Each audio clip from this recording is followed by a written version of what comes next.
ख्वातीन हज़रात अस्सलाम वालेकुम। ठीक बेटा, मेरा नाम उमर शरीफ है जी। ऐसी अफवाहें गर्दिश कर रही थी कि जी मेरी तबीयत नासाज है, पता नहीं क्या हो गया है। कुछ नहीं हुआ, आपके सामने माशाल्लाह अल्हम्दुलिल्लाह खट्टा बैठा।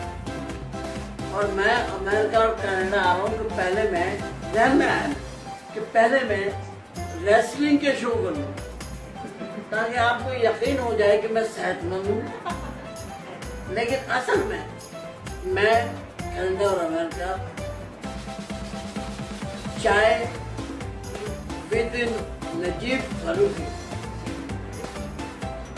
ये एक शो है, तो मैं नजीब फारूकी साहब के लिए इंशाल्लाह बहुत जल्द आपके शहर में, आपके मुल्क में जहाँ आप लोग रहते हैं, मैं आऊँगा, आपसे मिलूँगा और एक बहुत दिलचस्प मज़े की मुलाकात होगी जिसमें सारे पाकिस्तानियों से मुलाकात होगी।